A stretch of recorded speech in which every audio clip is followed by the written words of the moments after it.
Bonjour à tous. Tout d'abord, je vous souhaite à tous une très heureuse et belle année 2023. Le monde où nous vivons est très complexe, d'où l'importance d'avoir une vision globale des choses et de bonnes capacités d'analyse. En revanche, tout le monde ne peut pas y arriver. Dans les temps anciens, dans l'état de Chu, qui fut annexé plus tard par Qin en 223 avant Jésus-Christ, vivait un homme pauvre. Un jour, il lut dans un livre que si quelqu'un possédait la feuille derrière laquelle une menthe se cachait au moment d'attraper une cigale, il pouvait devenir invisible avec cette feuille.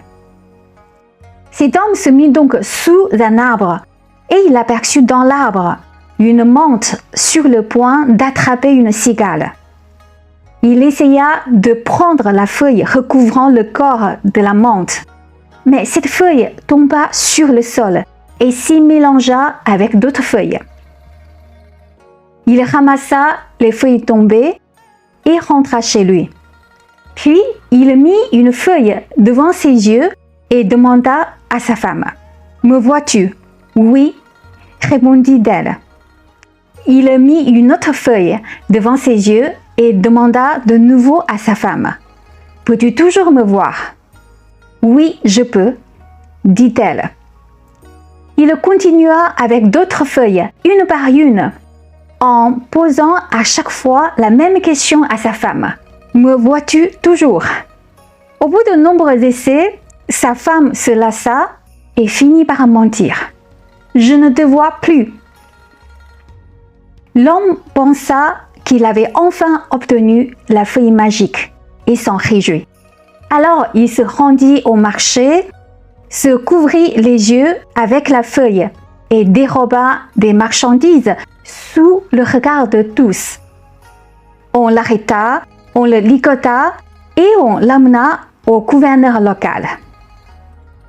L'homme raconta toute l'histoire depuis le début à ce dernier qui éclata de rire.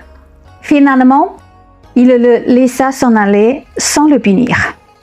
Depuis, Yi Zhangmu, une feuille qui couvre les yeux peut vous aveugler. Ou Yi Zhangmu Bu Jian Tai Shang, avec une feuille devant les yeux, on ne voit même pas le mont Tai juste devant soi, sont devenus des proverbes bien connus en Chine. C'est pour parler de ceux qui ne voient qu'une partie ou la surface des choses, qui en tirent une fausse conclusion, prennent une mauvaise décision ou ne voient pas plus loin que le bout de leur nez. C'est aussi pour souligner qu'il est important d'analyser les choses de manière globale et profonde.